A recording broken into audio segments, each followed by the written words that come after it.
So that's going to change the whole narrative behind how sophisticated the Maya were. Again, the issue that no one knows about is that there was an early pre-Maya. And I call them pre-Maya because they may not, Maya is the name given to them by archaeologists, but they may have gone by a different name. These guys are the real brains behind everything that came after.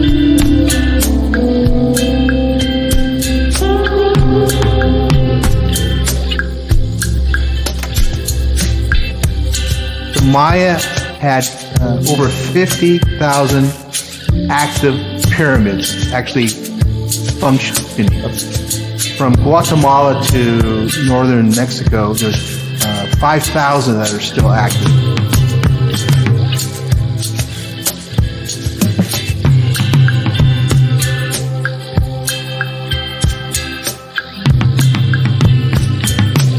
Designed with harmonics and earth energies and stuff that we just don't understand that's in our atmosphere. There's energetics that are at play, that interact with us physically, that bounce off the buildings, that, there's so much we don't know. There's so much lost technology that is only found as new devices are made. And I keep saying this on my show, that there's going to be an MIT graduate that invents a scanning device that can scan these pyramids, can scan these obelisks, and all of a sudden there'll be readings of mathematical formulas and other data that are imbued.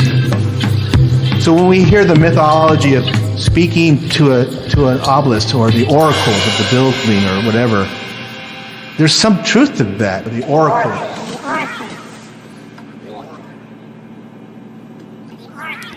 Hey, Fire Tribe, how are you doing? Boy, I'm so sorry we left you hanging last week. That's only because this episode that we're putting out today is incredible. It's amazing. It's special.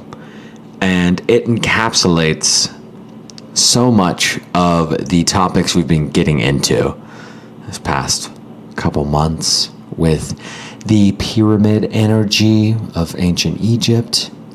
Cliff Dunning is, he's well researched. He's been in the podcast game for quite some time. If you guys haven't checked out his show, Earth Ancients, I do recommend that you do.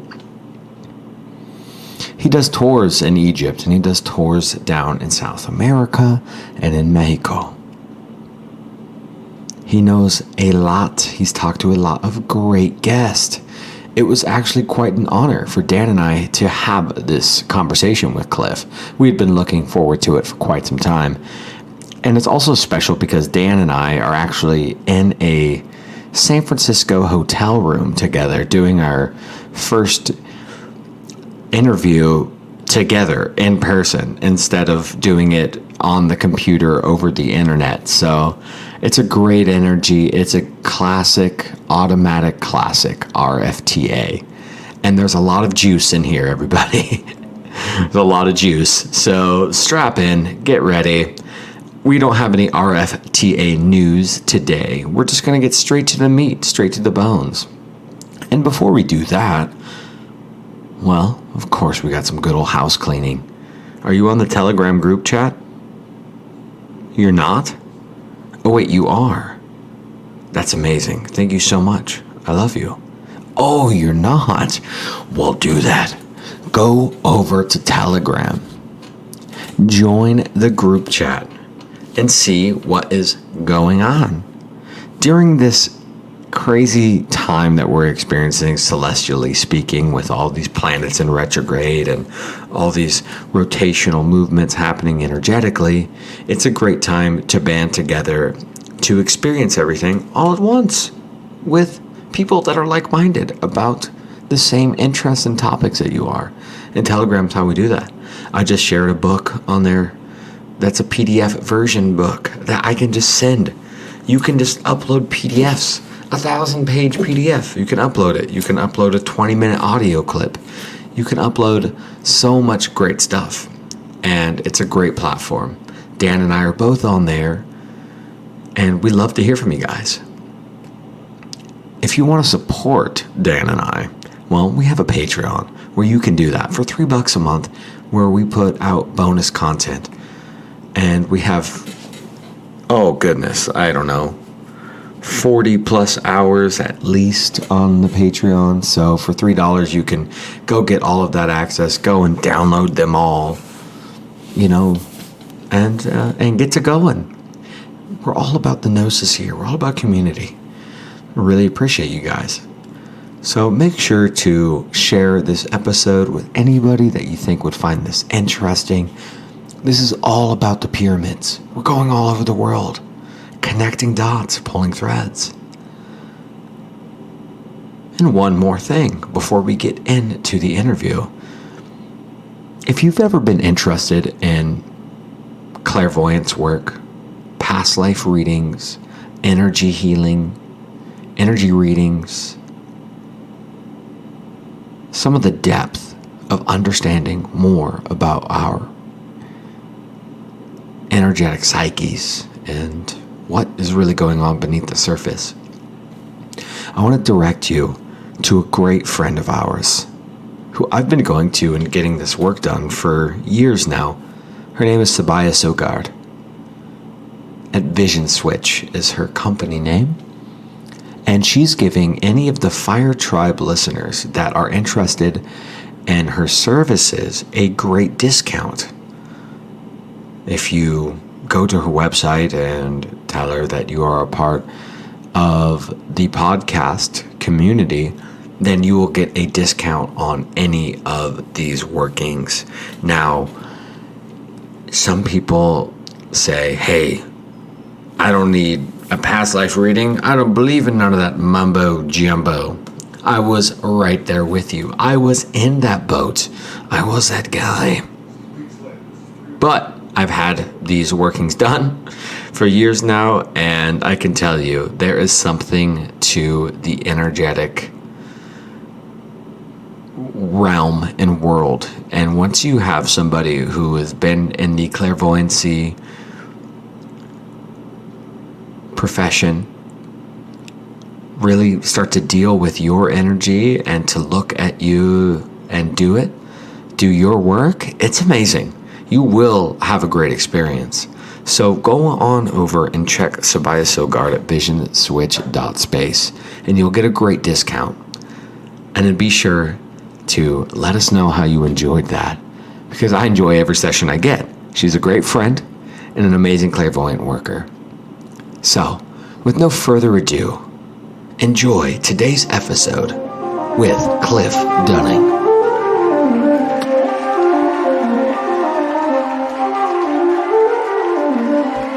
Hello, Fire Tribe. Welcome to Rising From the Ashes. I'm Dan and Dan. And the homie Romie. Hello, hello. Hello. Today on the show, we have one of my most favorite podcasters in the world. Yes.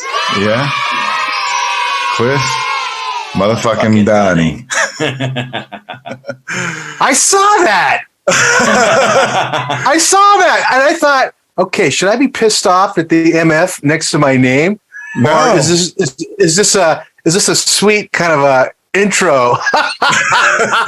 You are an inspiration. Okay. You are an inspiration, you know, we're in like a group of podcasts. Like, you know, we have podcast friends now that we started this, you know. We got Juan from the One-on-One. We got Chance from Interverse. Mark from My Family Thinks I'm Crazy. And now officially Sam from, you know, all these other ones. And we kind of do less of the conspiracy-oriented stuff like they do, and we do more of like the ancient history stuff. So I pay a lot of attention to your show because the guests that you get on there is the stuff that I'm more interested in.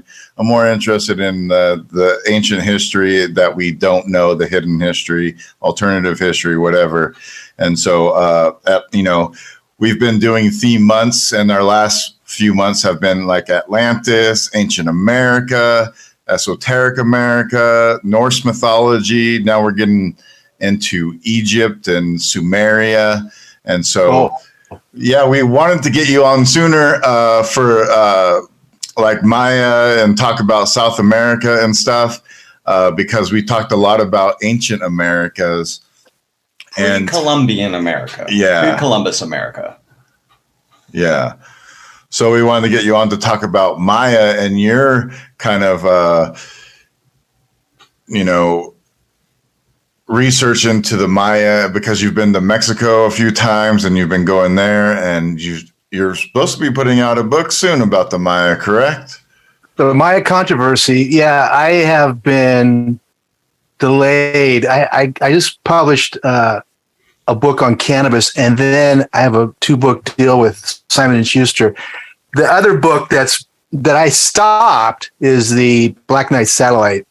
And I stopped it because I was researching the Hindu Vedas, the Vedic texts, and came across some descriptions of the Mahabharata war. Yeah. Now, I don't know if you guys know that. This is a war for Earth, fought between 2 factions. And I was like, oh, that's a nice story. But then I actually got a friend who is in India, sent me some transcripts of the actual Mahabharata, which is 5,000 pages. I'm not about to read that. Who has time to read anyhow? And he sent me specific portions that describe these various aircraft that were used, among them the Vimana. And one of them was a craft that is almost a dead-on description of the Black Knight Satellite. So I basically have had to rewrite the introduction, and I'm hoping that book comes out next year about spring. But I can't promise you anything because I didn't hear you. No, supremely interesting. The Vimanas, the ancient Vedas are of huge interest of ours as well. And, when you look at like even the art from ancient Vedic text and that very colorful art, you look at the aircrafts, as we call them, the Vimanas, and you look at the architecture and you look at just the style and the characters. It's almost like sci-fi. It's almost like a futurist. But it's so ancient. It's some of the most ancient texts that we have, and very, very, very detailed. Like, let's go into how detailed the Vedic texts are. Like, some of the stories are incredible. Yeah. Arjuna. Yeah, Arjuna is a big figure in the text. But the thing is, and I'm all about history, and I've been questioning history since I was a kid. And the thing is that the Western culture, the Western science, does not really validate Hindu science, astrology, history, or Chinese or the Middle East. So this is a huge problem because the history that we get right now is pretty much spoon-fed to us, and it's heavily edited. Now, one of the things that people don't understand, you were mentioning my interest in the Maya. I've been going down there for over 25 years, and I first went down in 1996 with a girlfriend at the invitation of a Mayan, what they call daykeeper.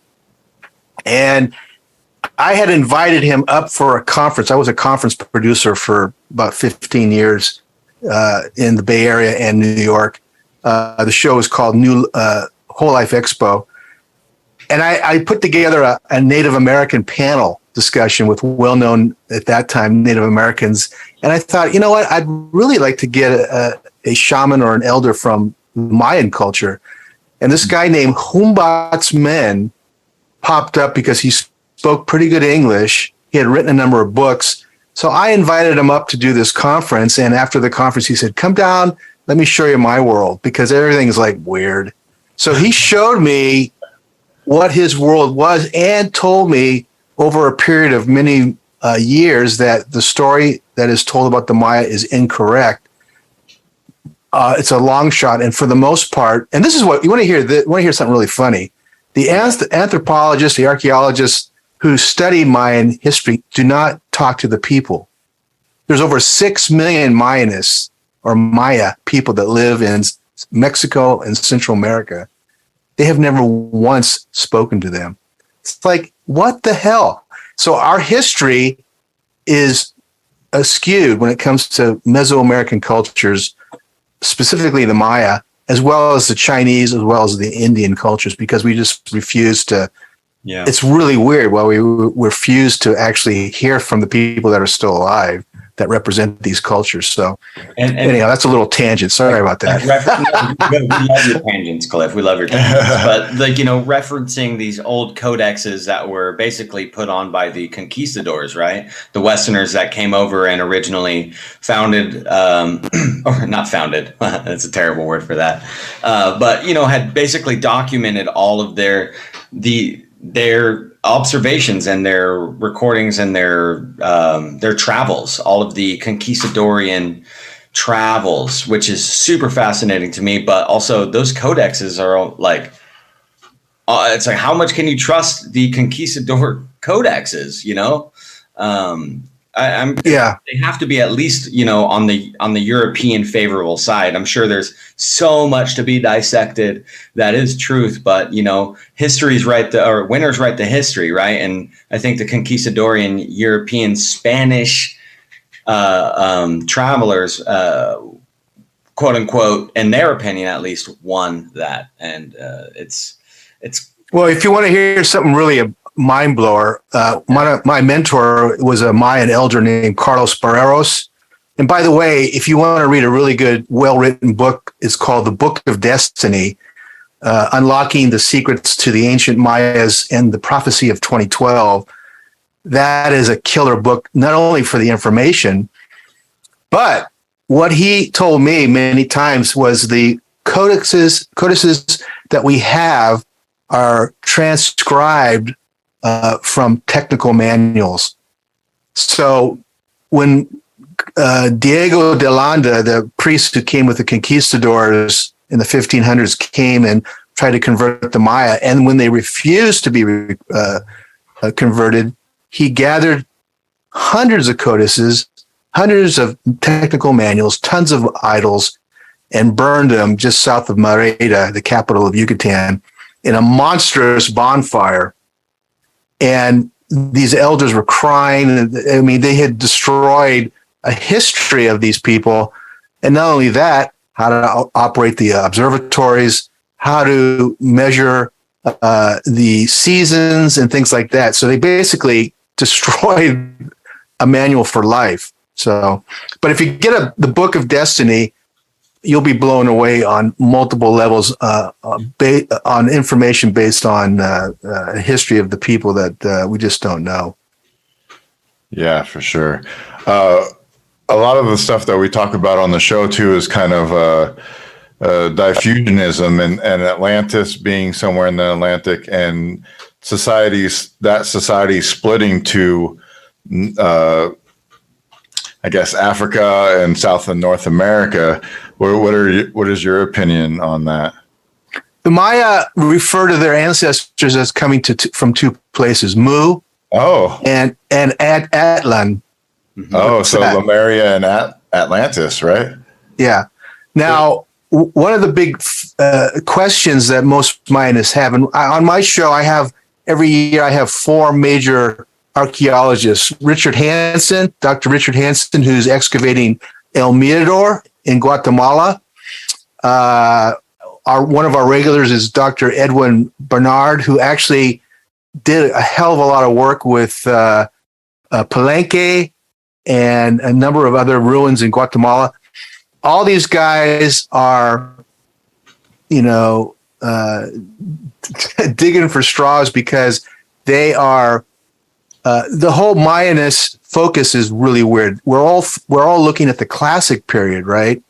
But the biggest pyramids in the world were built prior to the classic period. Yeah. The problem with the information, this is what comes up in my book.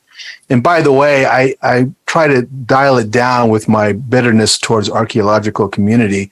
The big problem is that the first phase of the Maya is not well known because it's a whole different sect. We have not deciphered their writing. We don't know anything about them except that they built the largest pyramids and the most complex roads in the world. Mm-hmm. You guys must know about 5 years ago, the University of Guatemala did a LiDAR scan of the biosphere of Guatemala, which is the main jungle.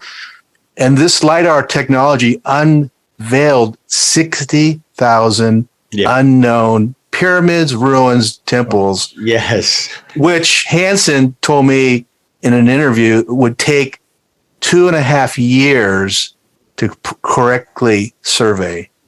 And that's how big. Is that an understatement? It seems like 2.5 years would be like really just maybe even just like wouldn't barely touch this. I'm sorry, 200 years. Oh, okay. I was like, wow, years. 2.5 years. Let's get to work.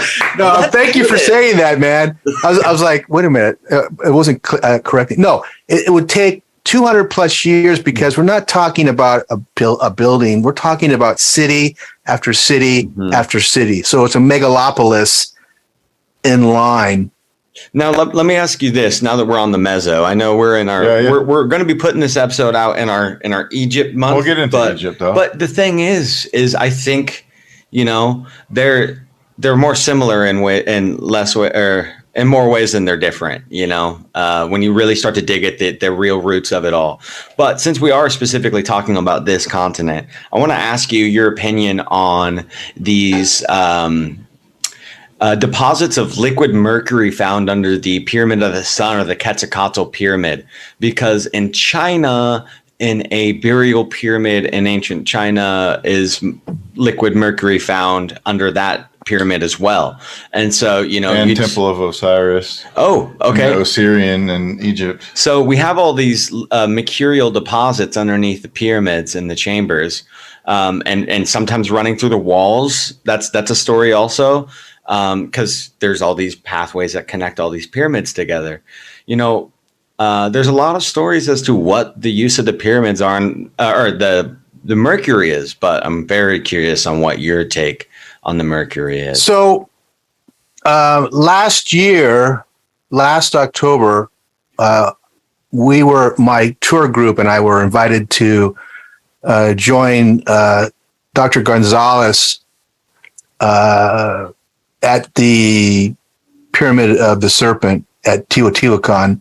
Oh. And we were allowed to go underneath the tunnel they found. And this is weird because I have a little bit of claustrophobia, right? So I just sucked it up and put my mask on. Then you had to wear a hard hat to get down in there. It's one of those things. And when we were there, we got down to the base, and the walls were covered with cinnabar. And I don't know if you know, cinnabar is the raw mineral that you melt and it turns into a liquid mercury. So we're in this tunnel, and my theory is that the pyramids were machines. And I know that, well, I don't know that, but I have been told that by my mentor, Barreros, and also Humboldt's men. I can tell you another story if you want to remind me later of what NASA did with El Castillo, which is the main pyramid at Chichen Itza. But anyhow, so we went down in this shaft, that, please. And so we're walking, and Gonzalez, or did I say Gonzalez? It's Gomez. Gomez is taking us to the very end, which is directly underneath the pyramid, and he points down, and there are little pools of liquid mercury around the base. What he had done is they had used a special vacuum, and they had vacuumed up what appeared to be calculated at about 5 gallons of liquid mercury, which is a hell of a lot of mercury. Damn, that's nuts. He believed that it was for the ceremonial purposes. It wasn't so much for a function. But one of the very strange things about this shaft that we were in, and it was a fantastic experience, and no one will ever invite us to do that again, simply because you just don't allow the public to do that. But anyhow, we got under there, and he went on to say that when they were excavating that tunnel, they had a number of odd occurrences. One is that the electromagnetic field in the tunnel was very, very strong. Their lights would go out constantly. Their walkie-talkies would drain. Their cameras would drain. anything electric would drain. That's number one. The other thing is there was a strange, constant perfume smell that was drawn into this tunnel. And then the liquid mercury. Now, I was told many, many years ago that the combination of certain minerals would cause a form of combustion. And I've always felt, and I've been studying the pyramids for years, is that these are some kind of technology that we don't understand. When Gomez excavated the tunnel, he came down through a shaft on the surface. The whole story was he found this opening to a shaft and he started excavating it because he didn't want the general public to fall down the shaft. So, but as he was excavating it, it was a perfect cement shaft that dropped into the tunnel. And the other thing, and I didn't mention that, I'll mention it now, huge volumes of water were passed through this tunnel. Huge volumes of water. So this, along with a mix of mercury, the gas, and whatever else was being dropped in there, were some form of combustion, because on the ceiling it was charred and burnt, like something was burning in there. It was very, very well, probably a chemical reaction to all these minerals that were passed in order down in there. to release the liquid mercury, you need heat, right? When alchemists would extract Cinnabar, to extract mercury out of Cinnabar, you need heat. So I'm wondering if they knew that these Cinnabar deposits were there, and then they were heating them up on purpose to release the mercury to do some sort of alchemical experiments or something. Exactly. It's some lost science, and it looks like there's some combustion going on there. Now, where did this energy go? Did it go up? Did it go to the side? Because in the tunnel, it's a straight tunnel, and then there's two side tunnels that break off from underneath the middle of the pyramid. What's going on there? We don't know. The thing that drove me nuts is that he was telling me that he hadn't had a chemist in there. They hadn't had an engineer in there. It's all archaeological study, which means that, that's as far as it goes. I would have loved to have a chemical analysis of what the hell is going on in there. We talked to Alexander Tokars, and he is he's an architect from Sweden, I believe, and he wrote this paper on the Egyptian revival architecture in LA. And I was really into that stuff. I'm really into like all of the Egyptian architecture and strange, like the Memphis, Tennessee, right, and then the Nile River in America and all that stuff. And he actually moved to Mexico and started an archaeological dig company. And he's working only with locals. He's a really cool guy, and I'm really excited to see who he turns up. But what's amazing, Cliff, is that we've talked to many people about pyramids on here, and I've asked the mercury question to quite a few different people, and who haven't been able to give any more depth of an answer. And you just gave probably the most mind-blowing in-depth thing about that, because it's so fascinating, that whole... I'll have to tell you, the thing that is interesting is if you study ancient cultures, mercury comes up in a lot of these places, which means to me that there was probably a lost science in physics that is not known to us because there's no literature left. But in India, there's a lot of mercury in temples, in Chinese pyramidal structures that we've excavated, or what they've excavated. There's mercury pools all over Central America and Mexico. The tombs that are excavated and the pyramidal structures, a lot of them have cinnabar. Now, the Lord Pakal in Palenque, his whole crypt was bathed in cinnabar. And his body was covered in it. So to us today, I think it's fairly toxic, but maybe there was a way to denature it so it isn't so toxic. But it's just fascinating. Wow. And Pakal's the one with the supposedly in the rocket ship on the sarcophagus, right? Yeah, well, this is Van Donigan. That was his theory. Yeah. But LIDAR has really opened our eyes to the possibilities, and I believe that the early Maya had access to self-propelled technology, and I have a whole section of my book. Oh. If you guys ever been to Mexico City, if you've ever been to the Anthropological Museum, there are more figures holding technology, writing technology than any other place in the world. And what makes going to ancient world museums a blast is that there's no editing of the figures. In America, you would never see a little figure holding what looks like a piece of machinery, massive helmets. In my own collection of artifacts, I have guys wearing space suits. In fact, one of the suits is so accurate.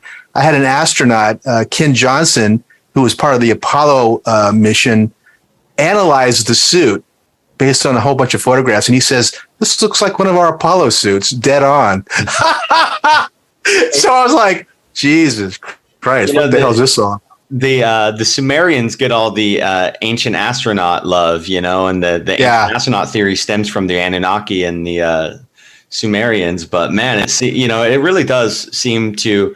Oh, this is interesting. Etymologically speaking, talking about the Aztecs or the Toltecs and this whole Tex, TEC technology is stemmed off of that, and it's almost like.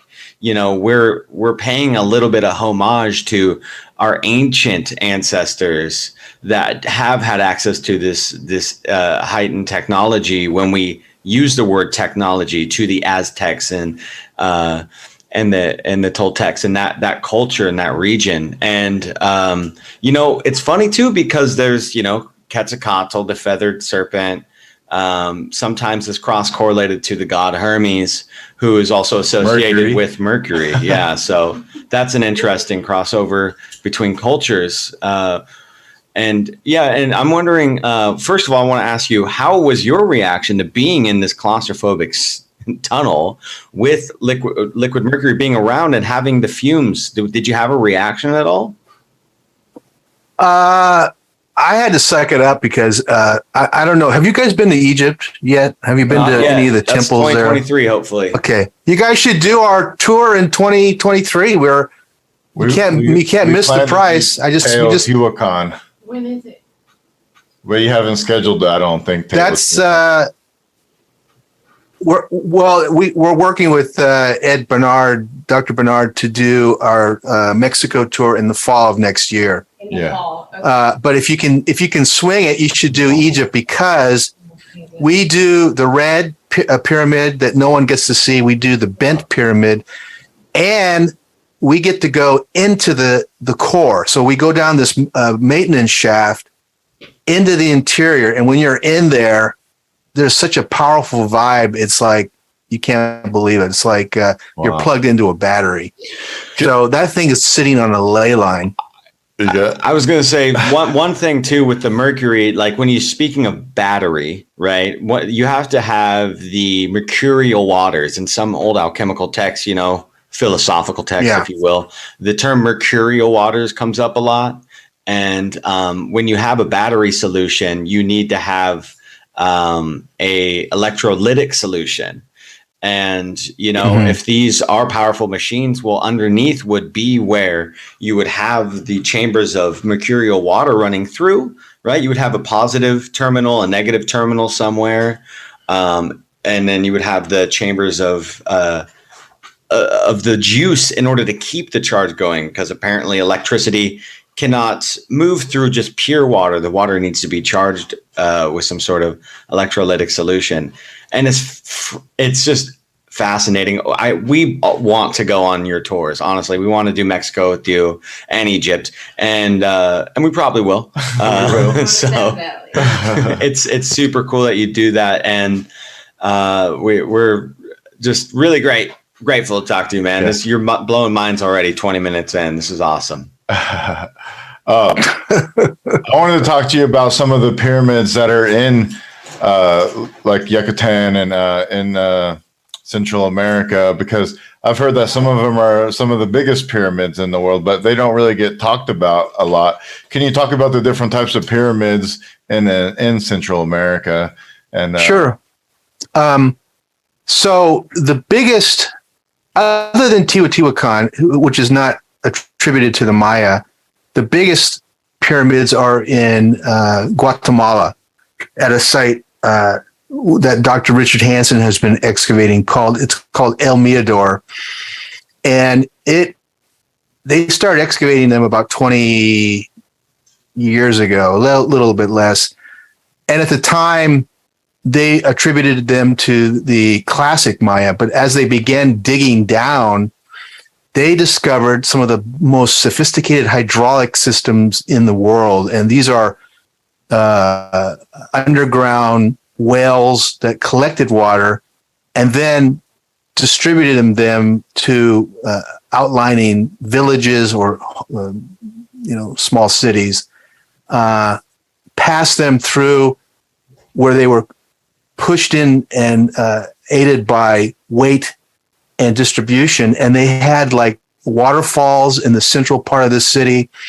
They had running water. They had what looks like bathrooms, very, very sophisticated forms of distribution of water.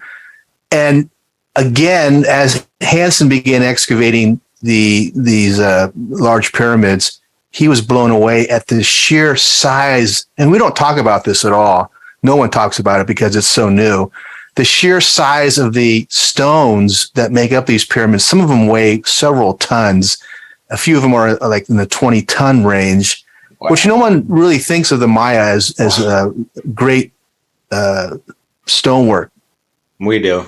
Yeah. That's like Baalbek size. So, well, no, Baalbek is in the 800 ton. Oh shit! Oh wow. Those are mega tons. When and if you get to Egypt, you'll see true megalithic temples, and they're flat out cut by granite. They're granite from the floor all the way to the top. They're resonators too. You go walk in those things, you're like, Jesus.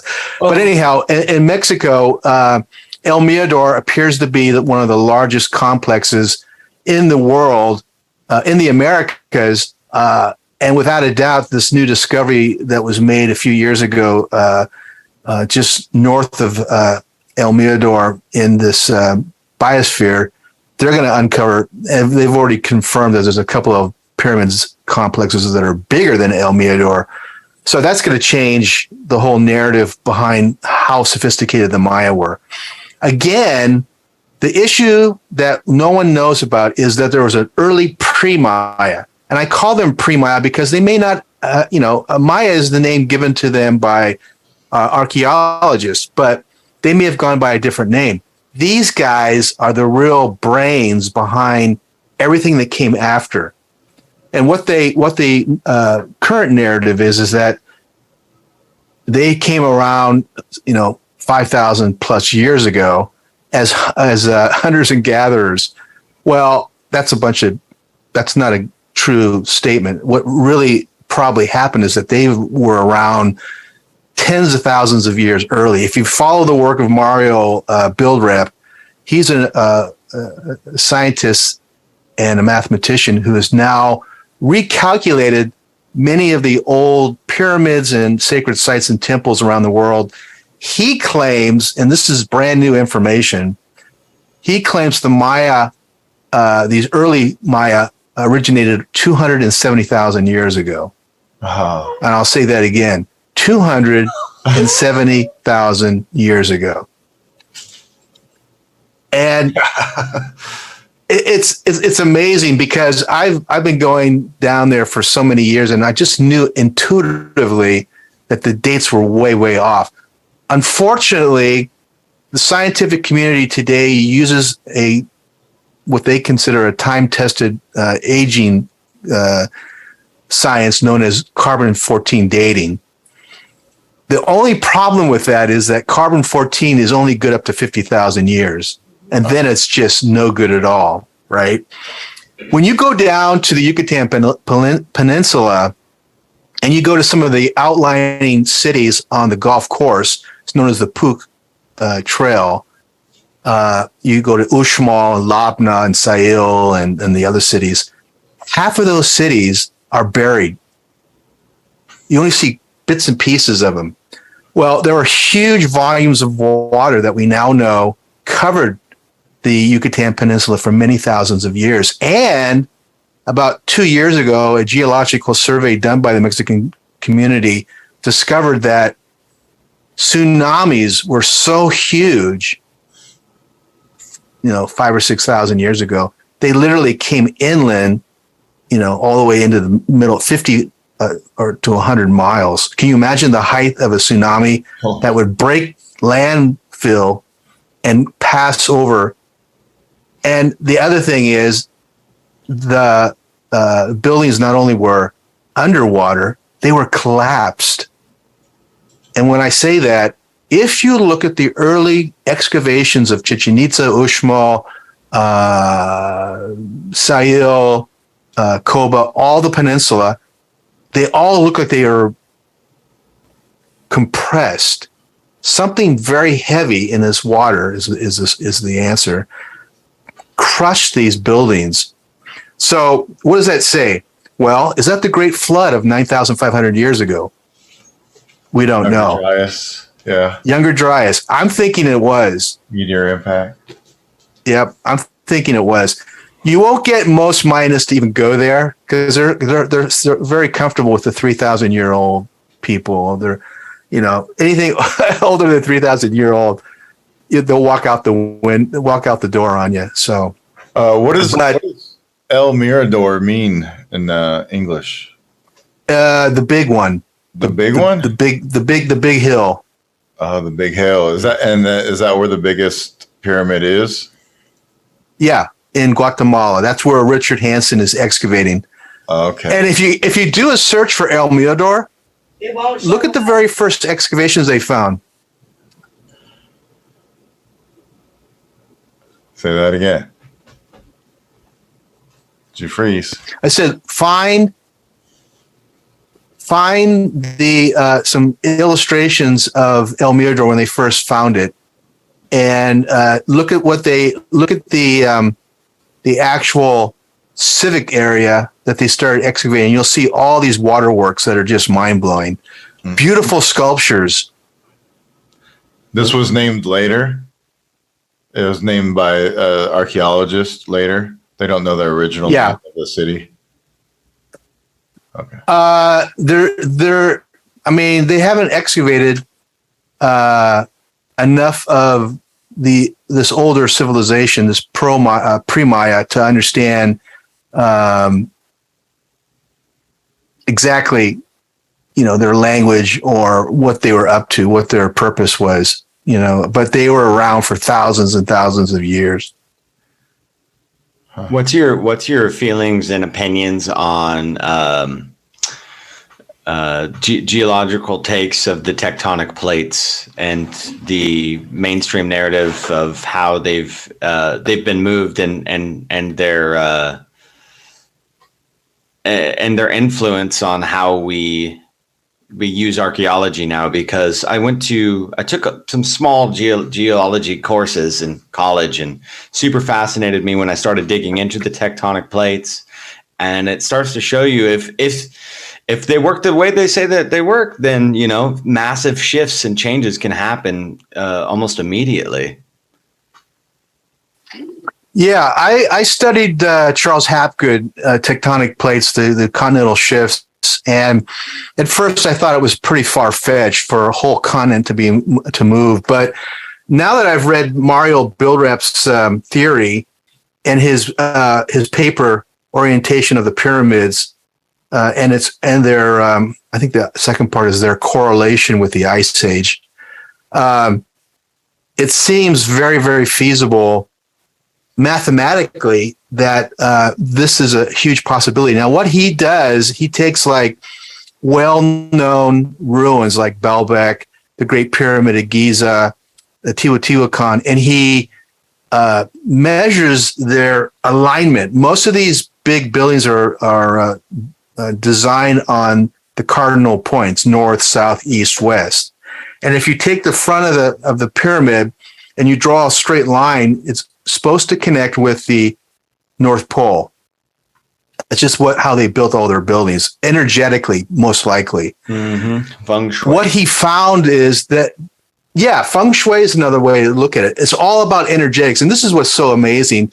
Because we're so linear today, our science is so linear, there's a whole volume of ancient history that is ignored because it's energetics, right? They can't see it. They can't measure it. They don't want to think about it. Even though they're being impressed by this energy, they're going, well, why am I feeling lightheaded? Or I want to sleep. What's going on here? They're not paying attention to any of that. So we're only getting a fragment. So anyhow, what this guy, Mario Bilreps, discovered is that there is 5 total North Pole alignments, which account for 400,000 years of Earth crustal displacement. So the North Pole is shifted 5 different times. I didn't believe it before because one of the guys I've had on my show regularly is Dr. Mark Carlotto, who followed up from Hapgood and came up with a similar theory. And he had the same kind of alignment. But what Bilrep does, he has a very cool demonstration on his website where he shows you these different North Pole movements. And what's really mind-blowing is how they align with these ancient sites. It's like a map. So he goes back and he calculates when the first pole shift happened. It's like 300,000 years ago.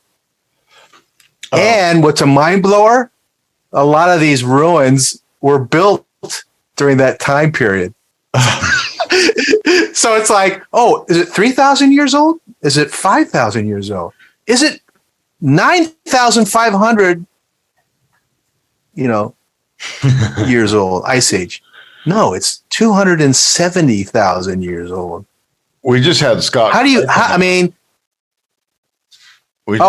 yeah, he's great. On it, and he was talking about like a phi ratio of like the world spinning and turning and like pole shifts happening, and that so the North Pole would be slowly moving down and then at its spot now. So that would have been like the Earth tilt, I guess, but maybe not all at the same time in intervals. Yeah. And this is the other thing. We don't look at the yugas, the Hindu yugas, which are a calendrical system of 26,000 years for a full cycle. There's the high wisdom, and then it's less wisdom. And right now we're in Kali Yuga, which is really the worst part to be in. Yeah. But we're slowly coming out of it, right? We're slowly coming out of Kali Yuga.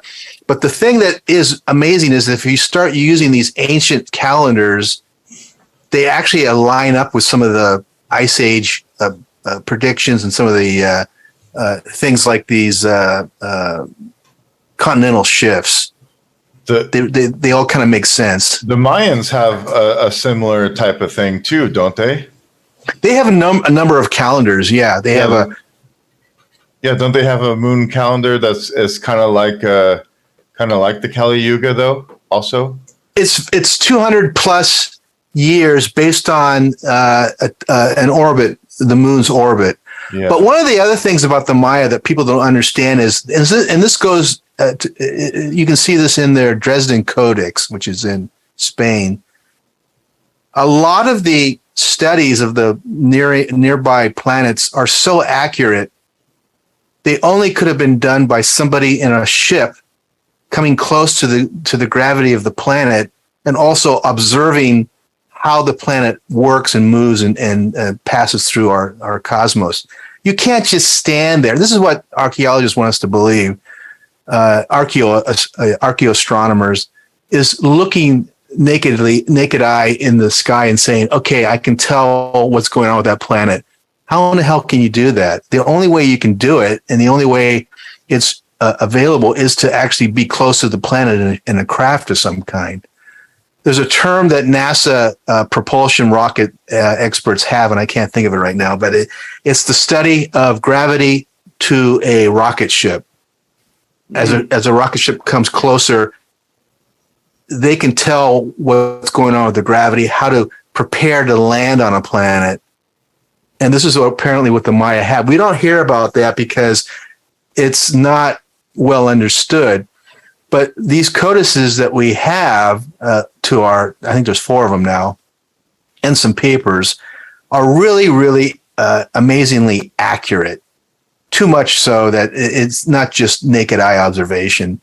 Mathematics helps, and they were brilliant mathematicians, but there's another missing element, and this has to do with these pre-Maya who probably inherited a great deal of their knowledge as the earth was changing, and this was a great deluge. We know a great deal from their observatories. If you go to Chichen Itza, the observatory there is fixed on certain star constellations and also planets. But you can't. Which constellations and which planets? By the ones that are closest to our cosmos: Venus, Mars, Saturn. You know those, and not so much Saturn, but Venus, Mars, the Moon, the Sun. And there's a couple other ones I can't think of. What about the tale of two suns in the Mesoamerican lore? Is there that, or is there any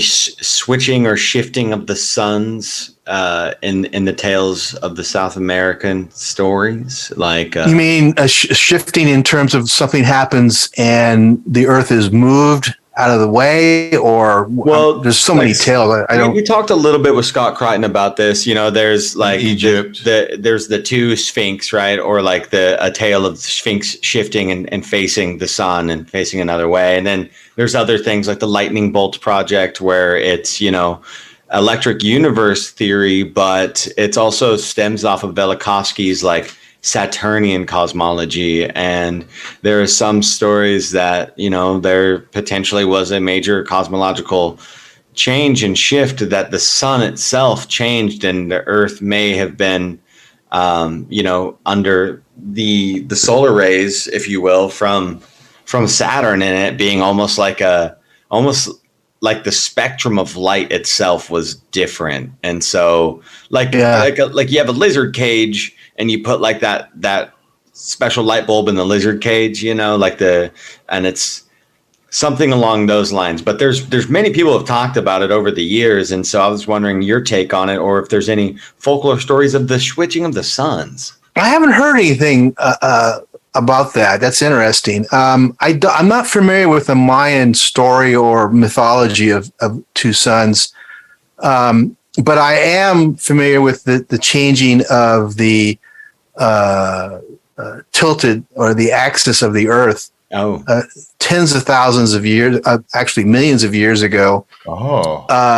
And it could be related to, and they don't know how, but the sun expanding and contracting. One of the things that's interesting about planet Earth is that it continues to expand. And one of the big issues that people are curious about is, how did these dinosaurs get so big? Well, there's a number of people that have written, one guy specifically who's written about the expanding Earth. At the time of the dinosaurs, the Earth was much smaller and the gravity was less.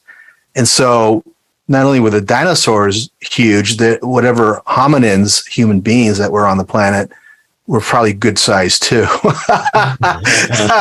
So expanding Earth theory, dinosaurs, that is a fascinating topic. The pyramid building cultures were around the time of these large reptiles or dinosaurs, or do you think that was maybe in between or after? And what's your opinion on the mainstream narrative with the dinosaurs and an asteroid coming to wipe them out? Well, there's proof of the asteroid. It's in the Gulf of Mexico. If you look at the field scans, that was a monster. And that apparently, and I don't know how they can figure this out, is what they call a terminating event. So anything on the planet was destroyed. You know, this is the issue with the second or not the second, but the Younger Dryas impact, is that asteroid was close to terminating, except that there were a lot of humans that survived it. And that wiped out the previous culture that had a high level of science and physics that we just don't understand. But we do see it when we go to Egypt. And now I'm rethinking the whole Mayan culture and what the Mesoamericans, the Aztecs and the Toltecs and the others. What's your chronology on Egypt and Mesoamerica? In your opinion, what came first, or what's that chronology? It used to be Egypt and Mexico. Now, because of this new chronology put up by Mario Bildrep, and I'm not totally convinced yet. I'm still working on it. I mean, he's just come up with this new group, and it's him and I think it's 10 other not noted, but scientists.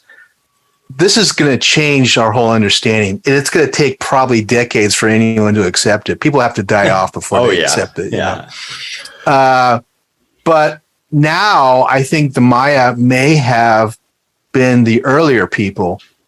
If it's true that the Maya, the pre-Maya, their inception date was 270,000 years ago, 270,000 years ago, then we begin to understand why Maya, the term Maya, is so big in Hindu philosophy, in Hindu lore and myth, and Maya plays a part in Egyptian history as well. So yeah, do you think there's any crossover there from Hindu I think so. to Maya? Because Maya is the name of like the queen of the Hindu mythology, right? And also the wife of Zeus, right? Classically, right? Yeah, I think the Maya were actual teachers in many ways.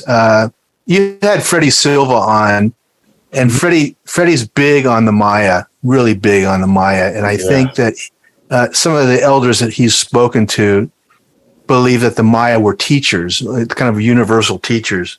Now, I have a section in my book, and I mentioned this earlier, that shows the Maya were also technologists. They were very big in self-propelled craft. We don't know what. But in the last 24 months, archaeologists in central Mexico have found what they call huge platforms.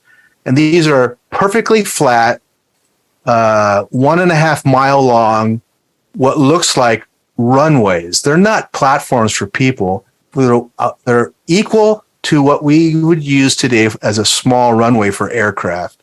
And we haven't found one or two of these. We found I think in total, they found 500 temples, pyramids, and runways. And it's like, what the hell is that all about?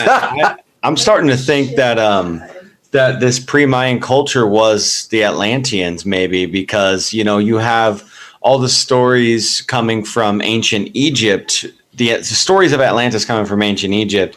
Well, if Egypt stemmed from the pyramid building culture of ancient Mesoamerica or the ancient pre-Mayans, then they might be telling stories of what the pre-Mayans were. And if because the old stories of Atlantis, right? It's a high technological society. Yeah. And definitely talk of flying vessels. And then you have, let's jump forward, to sometimes in recent history where you have the book New Atlantis by Brother Francis Bacon. And he was basically, talking about going to the Americas, talking about a land in the West that would rise to follow suit of the old Atlantean ways, but they would call it New Atlantis. But maybe it's just reinventing the Atlantean society that was already here in the Americas. Maybe. Yeah. I mean, that's heavy speculation, obviously. No, because when you go down to Yucatan, there is a temple called, it's just north of Chichen Itza, Ekbalam.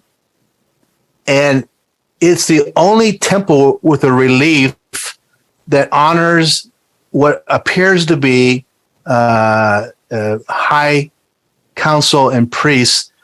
One of the figures is a long head. And we're talking a cranial capacity that's equal to probably Paracas or bigger. And the other figures all seem most of the figures they look like they're from India. Number one, the women are all perfectly fit. You could pick one of these sculptures up and put them in an Indian temple. It'd be, identical likeness. But that design of that complex is the same as the temples that are found off the coast of the Caribbeans by scan. And we've had a couple of guys on the show that have done underwater scans that show that, these underwater temples and what look like pyramids probably were an outside or a far coast complex that was related to Atlantis, even though you can't say that. But when you go to Ekbalam, I really suggest you go there. The sculptures are mind-blowing. What do you know of the people of Chichén Itzá? Because when we were on this walking tour yesterday, Chris had mentioned a tribe from Sweden called the Chichén Itzá. And I was like, well, that's fucking weird. Is there any talk of the Chichén Itzá, of those people coming from a far off land or coming from somewhere else? Well, like my mentor said that they, came from Etlan, the original people, pre-Maya, and Mu. Mu is Lemuria. The Toltec migrated from Mu to Central America, and then eventually, and by the way, the Toltec were technologists. If you've ever been to Tula, look up Tula, Tula. Those are very, very tall figures. And if you look at the figure in detail, they're holding some kind of gun, which could be a ray gun. They have a jetpack on their back. These guys are something like, what are they? They're like 18 feet tall each, solid stone. So, yeah, if you ever get a chance to go to the Anthropological Museum in Mexico City, filled with very cool artifacts like that. Well, the Toltec and the Maya didn't really like each other very much, right? Well, the Toltec dominated and basically captured the northern Yucatan and other Mayan cities and made them their own. The outer shell and most of the current sculpture or architecture at Chichén Itzá and these other sites is Toltec. Right. It's their design. So to go back to the great battle in the Mahabharata of the two god civilizations, that's kind of like the Lemurians and the Atlanteans, same type of thing going on again. Could be. The Mahabharata war, the war for Earth, is very, very old. It's older than 10,000 years. And it's not recognized because we don't really follow Indian history or Chinese history. It's not in our, there's very few books on it. But yeah, if there was a war for Earth, you know for sure that the Maya are going to be a part of it.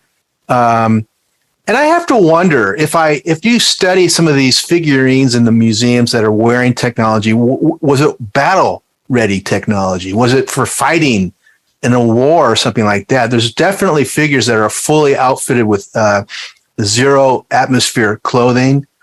I have a couple of figures in my own collection. Like I said, they're wearing full on spacesuits. So were those guys in a battle? We don't know. Hard to say. And it's one of those situations where we don't have any literature, any reference. And because we only partially understand the classic period of the Maya, it's anyone's guess if they were in a war or not. So you're not really too big of a proponent of ancient astronaut theory. But so do you think like there's just a higher civilization, kind of like what we are now, just in the past, and then we're just discovering that now? Yeah, it's not necessarily alien, but they had the same technology. They're able to send out satellites and whatnot to, maybe that's what the Black Knight satellite was to take pictures of stars and stuff, so that that way they have a better idea of where they're at in the sky? I can't give away my whole book. It'd be easy for me just to spell it right now, but I got books We'll up. cap it. We'll get you on if you're interested after you write the book, so we can promote it for you. Well, it's written. It just has to be published. So perfect. No, I got them editing right now. But so I'm on track a little here, huh? You're on track. It's funny because when you study the Mahabharata, a lot of it's what they consider mythology, but it's an oral tradition. And that's another thing. Native Americans, especially in the United States, have amazing stories of star people. You're talking about extraterrestrials. And so at some point, I had to bend a little bit, because here I am, my mentor saying, yes, we've dealt with star people.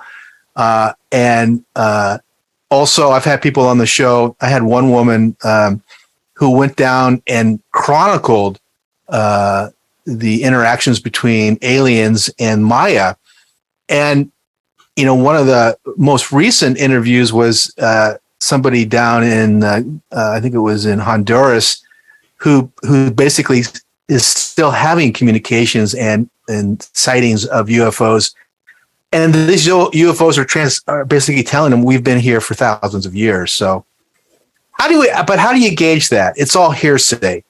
And that's my problem with ancient aliens.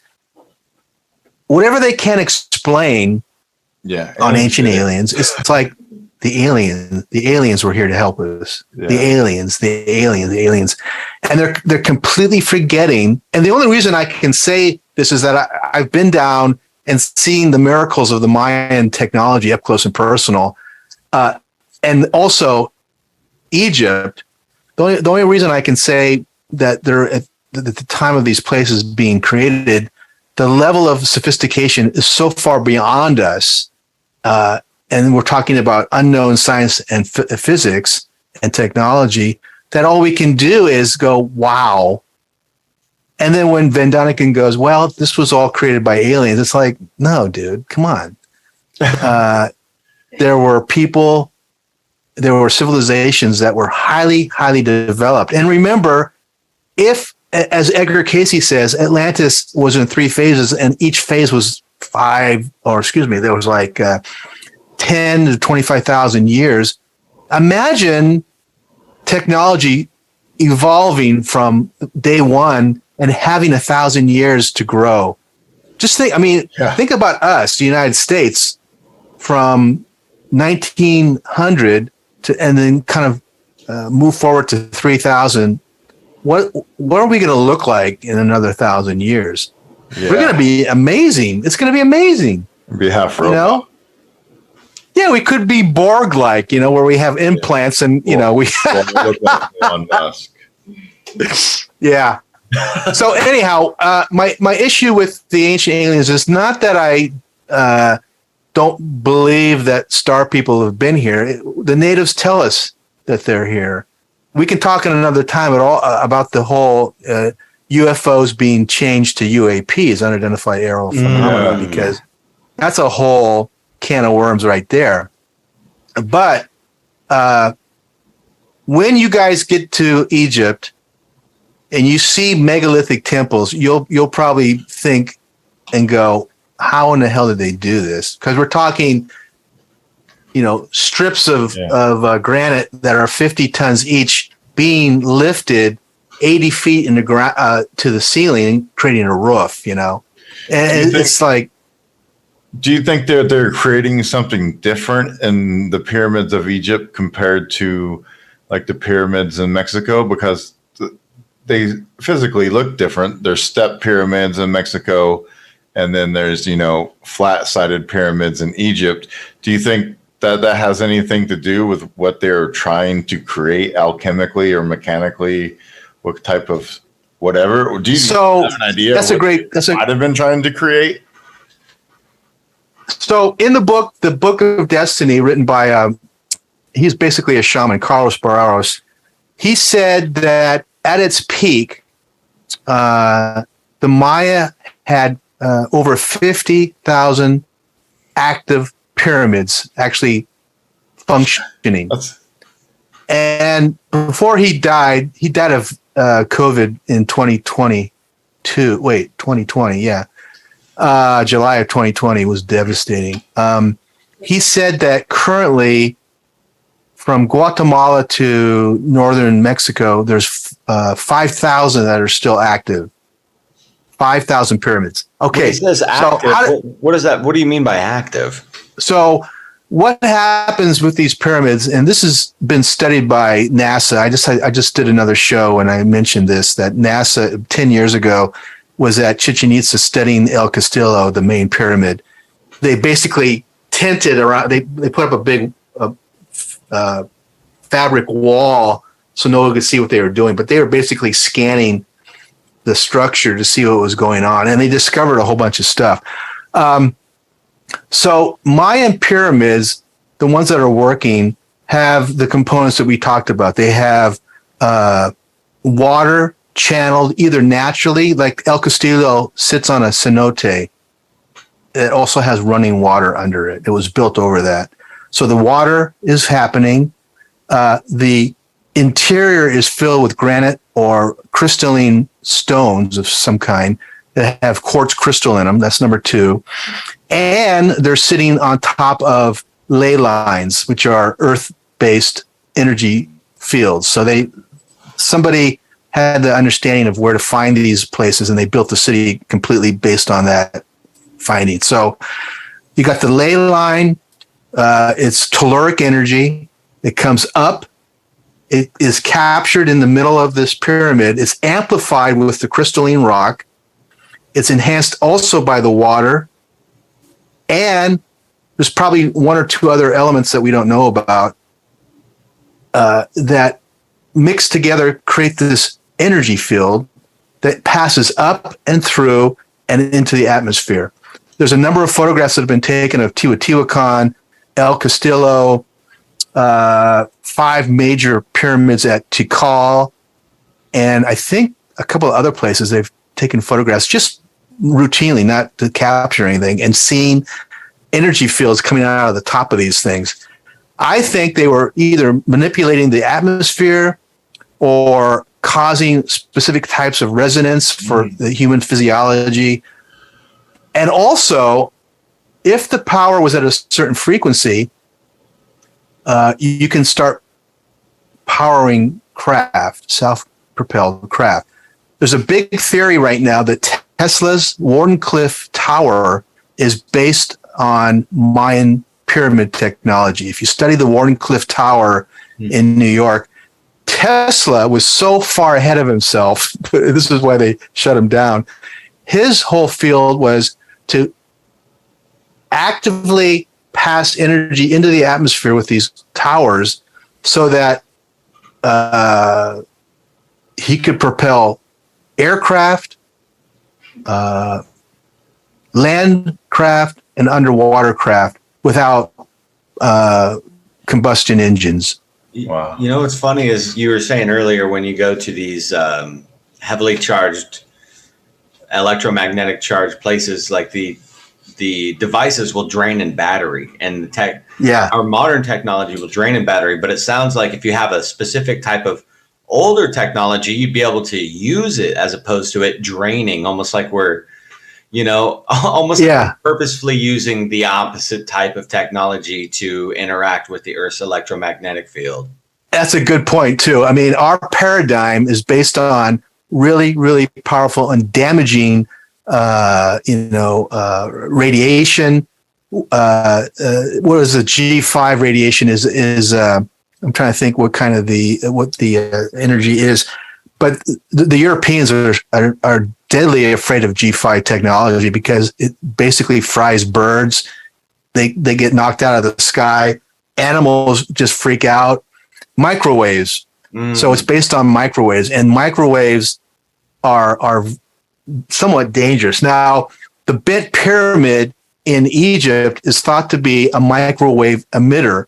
This is what the old ones talk about, but it was more for communications than it was for bathing the body in energy. So it may have been a type of microwave that is much more holistic rather than damaging and kind of like dangerous. So our whole society is based on, and this may be why we don't live very long, the fact that we are bathed in these electromagnetic energies and we're constantly bombarded by router energy from internet, from, unseen energy in these big cities is probably reducing our age by 20 to 50 years. You know, I heard the other day that we're supposed to be healthy until we're about 150 years. Well, anybody who lives today into their 90s, let alone 100, they're considered oddballs because we're just, we're bombarded by all these very, very deadly vibrational fields. Well, let me ask you this. You're Californian. What do you think about the concept of Lemuria itself, having roots in California as an island? Because there's a lot of folklore stories about Mount Shasta being some of the heartlands. And, here, even the word in San Francisco, you got the San Francisco Giants. You have at Oracle Park. At Oracle Park, you have, these... Even just the pre-earthquake civil architecture here in San Francisco was massive and beautiful. I love looking at pictures, any pictures I get my hands on of pre-earthquake and fire and pre-massive, how much destruction has come on in San Francisco alone, So what's your take on the Lemurian culture? Dive back a little. I do think California is a beacon. I think that there's an energetics here that is kind of a beacon. And this is why I get very uncomfortable when I see our forests in California burning up, because those big sequoias are kind of like the lungs of our planet. When you see 2,000-year-old trees frying, it's like, oh man, that's not good. So whenever there's a fire, I get uncomfortable. The natives in Marin County had stories of their ancestors coming by boat from someplace in the Pacific. The top of Mount Tamalpais has a series of stones that are magnetic that apparently if you sit on it, and I sat on them like 20 years ago. Where's this at? Mount Tamalpais at the very top. It's in Marin County. It's in San Rafael. Okay. It's the highest peak next to Mount Diablo. Anyhow, Mount Tamalpais has a lot of very interesting electromagnetic or geomagnetic, I should say, fields around it. There's some rumors that the natives, used it for healing and understood the properties there. But California's connection to Lemuria, I don't know enough about it, but there is rumor that Mount Shasta had some settlements that were from Mu. We just don't know. I mean, this is one of the things that is really the sweet spot for Michael Cremo, who wrote Forbidden Archaeology. He's got sections in his book of various digs on California where they find in the Catalina Islands people who were 12 to 18 feet tall, who were blonde haired, who were massive. And there are artifacts, very sophisticated bowls, very sophisticated stoneware that don't appear to be, native. They appear to be from someplace else. Who knows?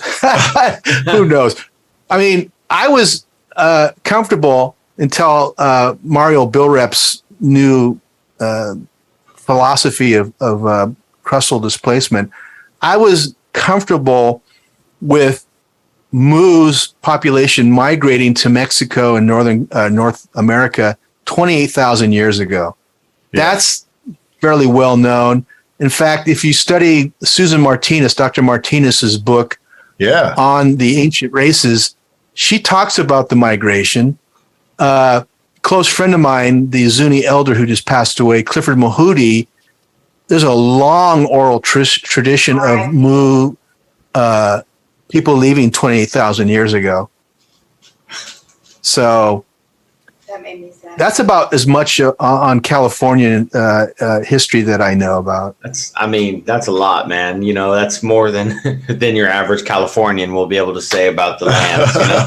But there is a heavy magnetic energy here. I mean, look at just all of the mountains. They're heavy quartz. And, you know, obviously the mining history here is very, very, very, very, very rich. And, you know, they say where there's gold mines, there's magnetite nearby. Magnetite, the lodestone itself, is the only magnetic mineral that we know that's not man-made, magnetized. And I'm wondering what you know about magnetite mines or magnetite being found in South America. Is that talked about at all? Or because it's a super fascinating mineral, because there's magnetite clusters in our brain that have baffled scientists for years. But this is very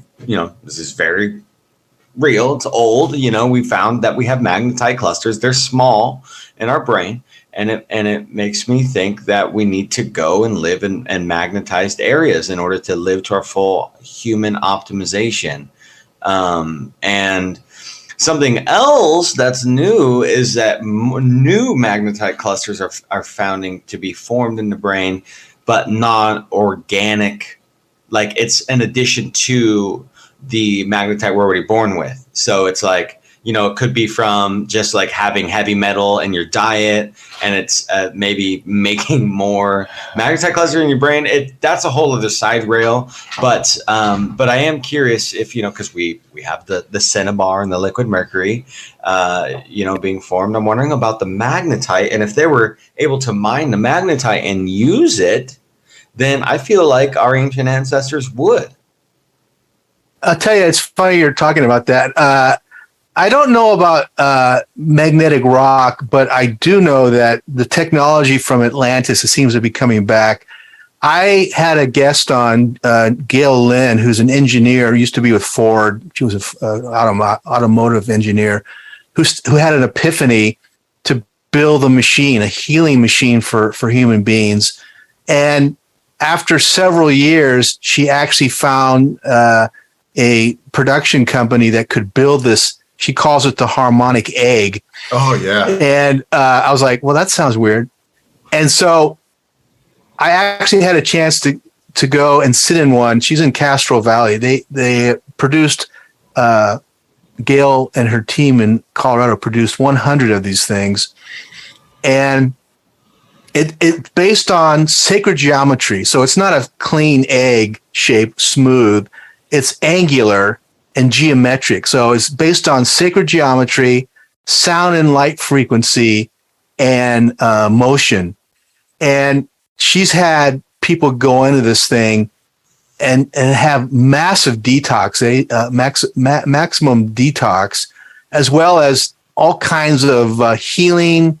And she calls it, as well as the woman who I met recently, realignment of the cellular level of the body.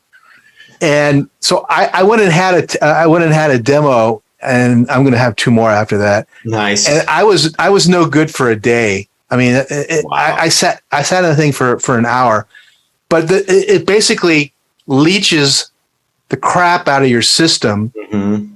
and then deposits it in your liver and in your kidneys. And so you're supposed to drink like, I had it done on Friday, by the way. Nice. Oh, this is fresh. Yeah, that's why I was saying that's probably, you know, good I'm not sitting with you, because I'd probably be laying down and talking to you. I heard that episode, and I did look that up because you asked her if there's some in California, and she said, yeah. And you said that there was one nearby you, and I looked them up. There's probably like 7 or 8 in California alone. I think there's 2. There's one in Modesto. There's one in Castro Valley. Are the only 2. So if there's more than that, yeah, I looked it up on her website, and there were several different locations all throughout. There's even one in Malibu. Go figure. But I mean, oh yeah, right. Yeah. What's funny? I had a similar experience when we had Mitch, the orgone donor, on the show not too long ago, a couple months back, and he sent me some orgonite, and I was like, "Orgonite, huh? That stuff, Yeah. Wilhelm Reich. No, Wilhelm Reich is a really interesting character. Yeah. But anyways, I got the orgonite. I got the box, opened it up, and I put all of them in my room. I was sick for days.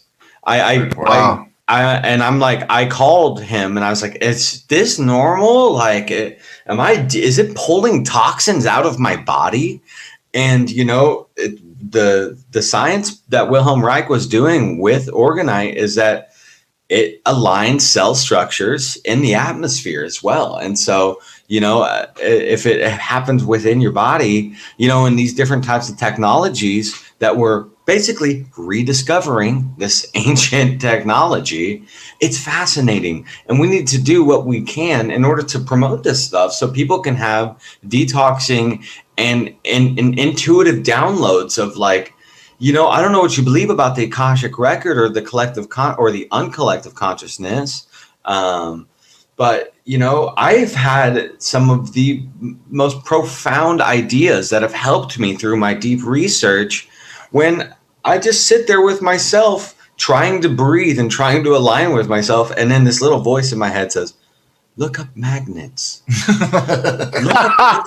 No, that's your higher self talking to you. No, I was, for some reason, and I've been doing this stuff for, I'm 60 plus, guys. So I've been sitting on this chair for. Are you? I've seen a lot of weird stuff. You're incredibly so you're rambunctious and going. It's the you thing. See, I was in the egg. I've been in the egg. So I dropped 20 years. No, but I've been studying this stuff for years, and I've had a lot of people coming to these conferences. They want to talk about their stuff. So I have a sense of what feels right and what doesn't.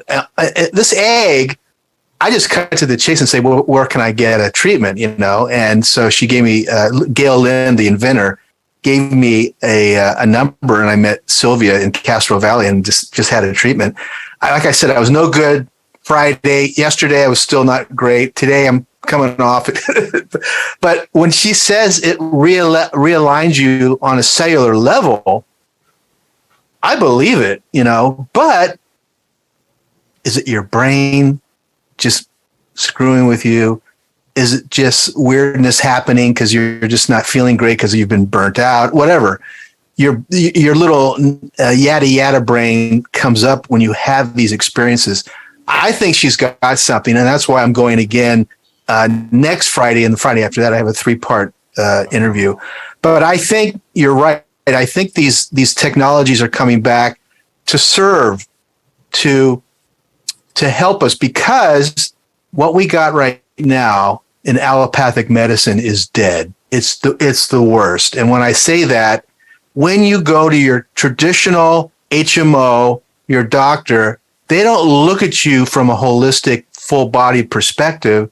They look at you as a disease factory. So their analysis is, what drugs can I give this person, deadly? What surgery can I give this person? Or what radiation should I give this person? Mm-hmm. That's their healing perspective. And this is why I tell people, when you go to a doctor, and you'll hear me say this a lot on my show, is when you go to your doctor, they are brilliant for analysis to tell you what your problem is. But if you stick around long enough, they're going to give you a suppressive drug. They're going to open you up unnecessarily, or they're going to irradiate you. So you go and you get the analysis, then you go to a Chinese medical doctor or a naturopath and have them work with that diagnosis. If you stay, I'm the oldest of 5 brothers. My youngest brother was diagnosed with a form of leukemia about 20 years ago. They did a full body irradiation at Stanford University. They put him in an experimental program. The guy's growing tumors, benign tumors all over his body now. It's just like, it's a nightmare. They don't know. You're a guinea pig. Mm-hmm. So yeah. So that's why when this technology comes, Go ahead. Oh, talking about the harmonic egg and everything, and some of these pyramids having this energy to it. I remember a while back. I haven't heard much about it anymore lately, but about the Egyptian pyramids maybe being like hospitals where they retune your body. I think they measured the frequency inside the sarcophagus in the king's chamber, and it was attuned to like basically your same frequency when you're born, as if like almost like they're tuning your body to these things to like get rid of all the diseases and everything, or viruses, or like computer software. You set it back to default and it gets rid of everything.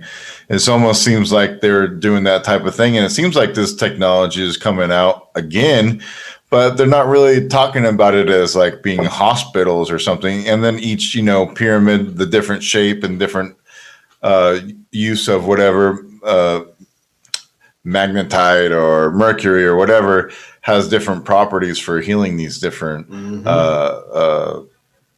problems. So what do you think about that as the pyramid? I don't think it's so much. I think that and I've been in the Great Pyramid like 5 times.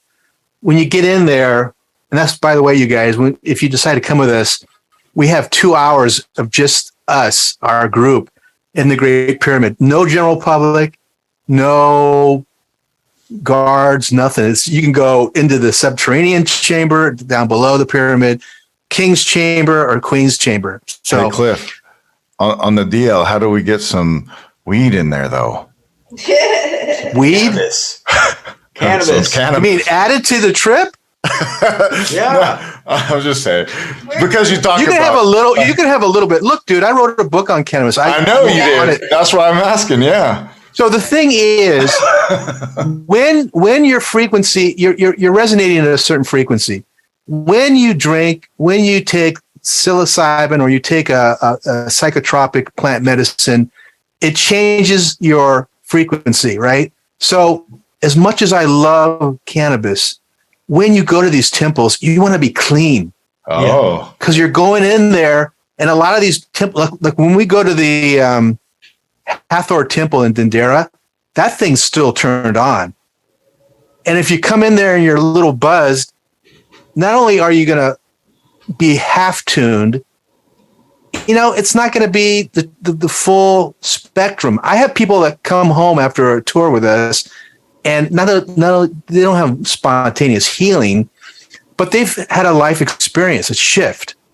So, hey man, if you can, just bite the bullet for 10 days and just... Oh, he can. Yeah. No, that's fine. Yeah, no, I was just making a joke. Yeah. No, dude, I'm totally with you. I'm like, I've been in my hotel after being in like Luxor, which has the biggest man-made sculptures in the world.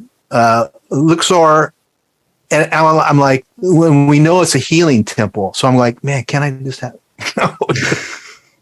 Listen to your guides. Listen to me. Mm-hmm. You can do whatever you want. I have guys that go on a tour that are like, they're just... we don't want to go to jail in Egypt. Anyhow. So you can edit this out. So that's really cool that you say that, though, because a lot of I've even heard, I think, was it Graham Hancock that talked about doing like DMT in the King's Chamber and seeing like the gods coming out from the walls and stuff. I don't think he's done any drugs when he's in the Great Chamber. No, one of those more famous guys. I think Freddie Silva was high when he was in the Great Pyramid. Yeah, talking to Freddie I was like asking him, because he's European, right? So they just live different lifestyles over there. And I was like, so how do you come down from these high vibing experiences? He's like, meat and alcohol.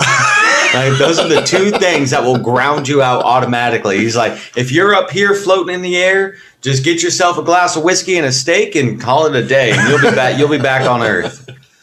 And in Egypt, the shish kebabs are world class. So there's your meat. Either you can have lamb, beef, or chicken. Wow. So we eat a lot of that. And the food, entering the temple clean though, Yes. Yeah. and maybe the reason why we have this idea of entering the temple clean is because that was how you would enter them before, because you needed to have your energy be changed. And if you already had different energy going on from some side effect of a drug, then it wouldn't produce the same results. Exactly. And I actually wrote a paper for new tourists who are going to Egypt for the first time and entering these healing temples. Before you go in, you use a conscious key. And when I say conscious key, you intend to have a healing. You intend to have an experience. And when you close your eyes for a few minutes before you enter the temple and go, I intend, first of all, I thank you for allowing me in and to explore this temple of worship.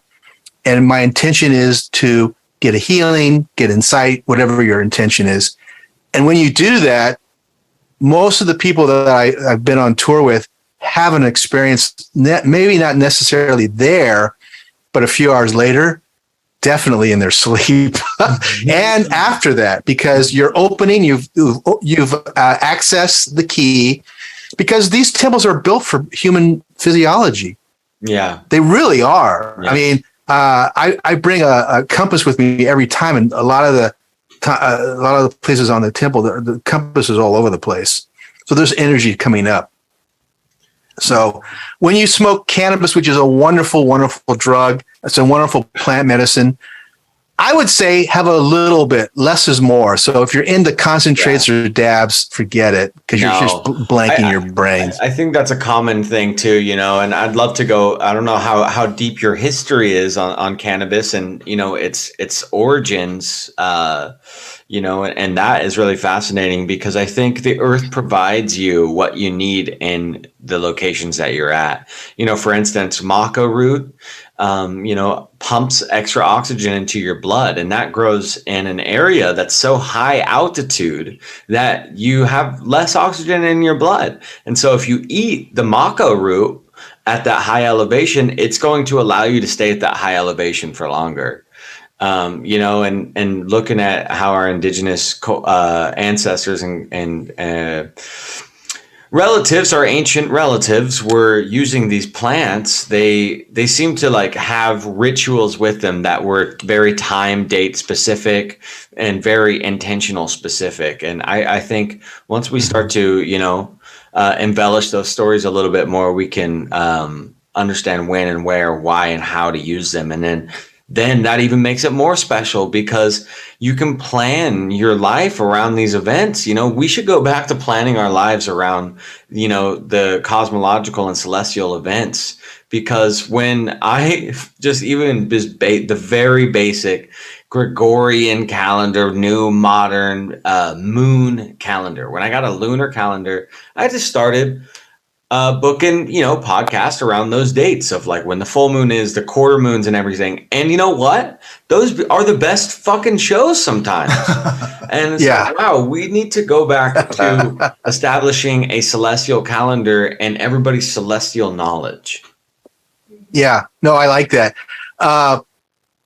In the Hathor Temple, which was an observatory, but also it's just a mind-blowing temple. It's just made out of monstrous granite stones. The ceiling at this observatory deck, it's the observatory deck. You go into a little room, and the ceiling, which was taken out and shipped during Napoleon's time, and it's in the Louvre. I've seen it, but they still have a reproduction of it. It's the entire astrological system and chart. So all the characters are there. And it's all designed apparently around individual lifetimes, and apparently the master astronomer, and they were combined. It was a sacred art. Wow. But it would be able to tell a person's lifetime and do predictions and things like that, which we don't use today. But that temple was totally locked into the astrological system. So it's pretty cool. Where is that at again? Hathor Temple. Oh, you can see the real. Napoleon took a complete temple and a good deal of Hathor with them to back to Paris, and the Louvre Museum has the ceiling. They took the whole ceiling and they just cut it out. They put it on a boat. Wow, that's crazy. They also took two major obelisks, and they both broke, but they still put them up. One's in downtown Paris, and the other one's south of Paris. Oh, I want to ask you what you know about the sound pillars in Mesoamerica. There's these like communicating pillars that are, you could like either yell from them and communicate from far distances. I heard about it a long time ago, but I haven't been able to type in the right search words to find it online, and I haven't been able to talk to anybody that knows about it. But I figured that you might, because you have such a It isn't so much I don't know about pillars, but it is the actual design of the civic area. So the most well-known acoustic resonance or resonator is at the central area of Chichen Itza, where the main pyramid is, next to the ball court, and then there's 4 or 5 smaller pyramidal structures around there. They figured out a way that allowed a person to stand at the top of the pyramid to speak normally, like we're speaking right now, and for the voice to be projected many hundreds of yards to the whole interior of this civic area. And it's the same at many of the other sites. Like it's the same at Uxmal, which has a very, very, it's my favorite Mayan ruin, a beautiful pyramid of the magician. You can be at the top of the stairs, speak normally, and everyone below can hear what you're saying. It's like, how did they figure that out? Ultimate tour guides. Pardon me? Ultimate tour guide technology, because the tour guides will have like a little microphone and like a hip speaker. Yeah. It's like, all right, guys, we're going to go on this tour, but you can hear me from anywhere in the temple, so it's okay. Yeah, I'm curious because I haven't heard about happening at some of the other big sites like Tikal. I'm sure it happens there because there's a lot of engineering going on there. I don't know. We do a lot of different sites when we do our Mexico tour, and I'm thinking that Esna and Campeche it's a beautiful city. I think that is probably going on in their civic center as well. It's just that it's so well designed and designed with harmonics and earth energies and stuff that we just don't understand that's in our atmosphere. There's energetics that are at play that interact with us physically, that bounce off the buildings, that, there's so much we don't know. There's so much lost technology that is only found as new devices are made. And I keep saying this on my show that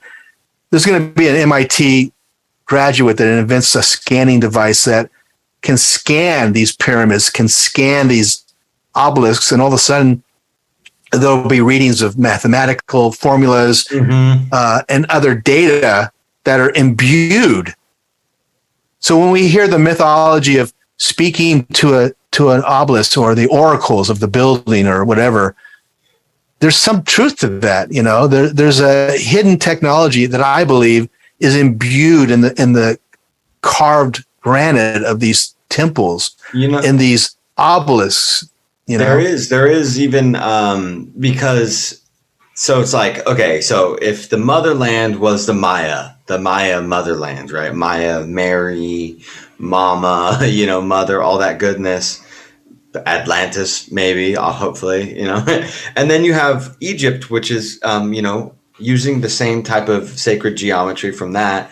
Well, the culture after that seemingly was like maybe the Greeks, but down the line you have the sacred geometrical buildings of the ancient cathedrals and our ancient architecture that's within the last within the last 1,000 years. And those have written documents and written mathematical, sacred geometrical patterns that are said to help hold memory and help hold information.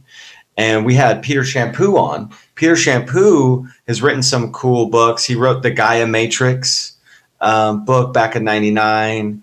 And he said that the molecular structure of the water itself is the shape of the pyramid. And, you have other modern researchers, Dr. Emoto, I believe, that did the big water experiment with energy and information itself being held in water.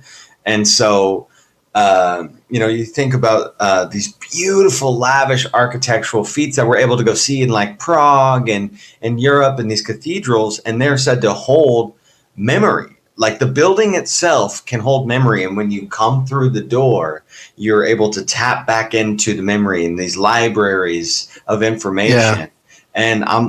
So there's totally something to that. There's also something to the square box doors that we're living in now in modern architecture, and why people are so forgetful all the time. Why we can't remember anything all the time. What? What? Huh? Yeah. What? I have no idea what I just said. You talking to me? You talking to me? And it's like one of the things that you're talking about. There's something about sacred geometry, and some of the most well-known cathedrals in Europe are built on earlier temples and structures that we don't really know about. But the Templar Knights who built a lot of these places had information that they had acquired when they were in Israel. Mm-hmm. And there's a lot of books that are written about this sacred geometry and the science behind them, incorporated into these cathedrals that are very sacred in many ways. I mean, there's a certain feeling when you go to these places that is constant, and it's like, well, what is that feeling? Is it energy? It says, I mean, we don't know. And prior to the industrial age and the information age that we're in right now, people were much more sensitive to energy. We're not sensitive to energy anymore because we're being lambasted with, frequencies from internet, from other sources that are not healthy. And so the only way to get away from it is to move out of the big city and live in the boondocks of forests or deserts or whatever. And it's much more healthier lifestyle. I think our lifestyle is very, very damaging right now. So, yeah, for sure. So as we're winding down here, we're going to ask you like one final question each. Roman, you got one? I do have one. Yes, of course I have one. When it comes to going on your tours, Cliff, what is the involvement process? Is it as easy as just clicking a button, buying a package, and then buying your airplane tickets, or what are the different types of loopholes that people can look forward to make the process as easy as possible? So the big one, here's the biggest issue right now, and I have my son is and a lot of people are just not into the vaccines. Mm-hmm. If you're an anti-vaxxer, you can't go anywhere. Forget it, unfortunately. At some point, I'm crossing my fingers that they will lift the ban for mandatory vaccines and just test people so they don't have the virus before they get on a plane. The big one is when you get on a plane to go to Egypt or Mexico, just Egypt and Turkey and the other places in the Middle East, you got to have a negative test. You got to be negative for COVID. Okay. You also have to have your vaccine. You have to have your 2 vaccines, 1 and 2. That's the biggest obstacle that most people have. Other than that, all you need to do for an Earth Ancients tour is to be available on the dates that are there. We have made it now completely full spectrum, which means that you are, as soon as you land in Egypt, everything's taken care of. Your food, your flight, your all your accommodations, including the multiple nights on the Nile. It's 5-star across the board. All you got to do is get over there, and you're taken care of.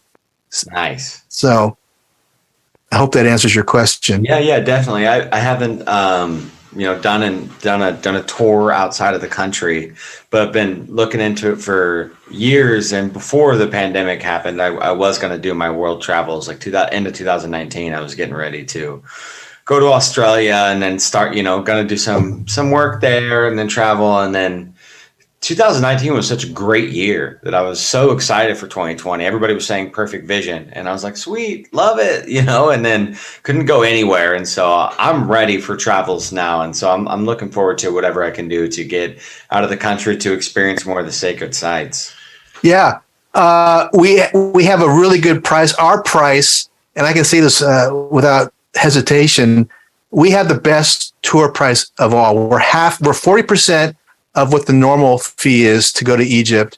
Plus, until November, we're offering an extra discount. It's the early bird special. You can see it on our Facebook page. But also, if you want to see more, go to earthancients.com/tours. Egypt is the primary banner. Click on it, and you'll see our entire itinerary from start to finish, which is constantly evolving. I look at it and dream about it all the time. Hey, we made it really easy though, because that other discount drops it down. I think it's not quite 50% off, but the typical tour to Mexico to Egypt is about $9,000. That's a lot of money. Yeah, a lot of money. Ours starts at $4,200. Plus, if you listen or if you go to the Facebook page, there's an additional few $100 off using a code. So none of my competitors, nobody else has that deal. It's really, really, really cheap. Excellent. So my final question, Cliff, is we know you're not too with the ancient astronaut theory. You think that humans were more sophisticated and go back a little bit further in history. How do you explain these kind of civilization creators, these creator type gods that were in many cultures said to be tall, Caucasian features, blue eyes, beards, perhaps? Where do you think these people came from? For the most part, the thinking is that they were survivors of these advanced races. We don't really know there's rumors that the Atlanteans were very tall, fair. We know that there were races on Mu, Lemuria of cultures, multiple cultures that had that look to them. They were fair skinned, redhead. There are stories of creator gods in Tiwanaku, which is in Bolivia. There's even sculptures of what they look like. And rather than considering off-world types, I think most of these restart figures, the guys who are there to kind of teach people. You see it at Göbekli Tepe. Mm-hmm. Göbekli Tepe is an educational center. They're teaching people how to develop agriculture. It's a reboot center. It really is. And they've only excavated a couple of the centers there. There's like 50 others that haven't even been excavated. But it looks like there were survivors of this cataclysm. We don't know enough about India. How was India affected by the cataclysm? How were the Chinese affected? We don't know. But that might answer a lot of questions, though, if we dig into their daily stories. Yeah. So when there's a thought of, off-world types coming in, I'm not adverse to helping, guys coming down and helping, but it's a challenging narrative, it really is. The problem is with all these ancient possibilities is there's no documentation. Yeah. There's no oral. I mean, there are some oral histories with different North American tribal groups, but it's hard. It's hard to know. It's really hard to know. I don't discount it.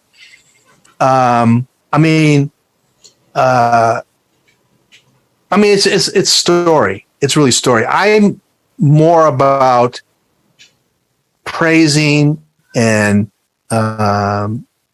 promoting advanced humans, yes. Earth humans. Yes. Yeah. And, you guys, when you come down with me or whoever you go with, when you go to Egypt and you see these, what I call flat out megalithic temples, you'll be blown away. It's like, this is gorgeous. And how did they do it? There's really no way to know. Well, maybe we don't have physical libraries of these things left anymore, or ancient text of what happened back then. But like Roman was saying before, maybe we have Akashic libraries, and if we can tap into the consciousness of these different structures that are around the world, maybe we can start to see a different picture of what's happening. The problem with that is a lot of people won't believe you. They'll think you're hallucinating or something. But from your perspective, you've done some meditations yourself at temples and have had significant experiences, right? Yeah. The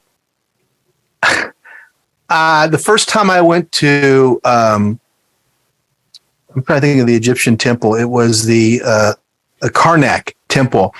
And the reason that Karnak is so amazing is that that's where the engineer Chris Dunn analyzed these huge sculptures and said, this is not by Ramses II, which is what Karnak is attributed to.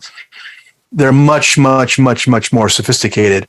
And I sat down in an area they call the sanctuary, and I got a pretty big rush. And I'm pretty sensitive to energy, and so I was like, "Wow!"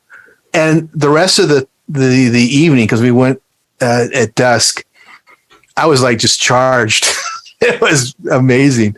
So I really encourage people to learn how to meditate, because basic meditation draws information down. And one of the great accesses to the Akashic records is to begin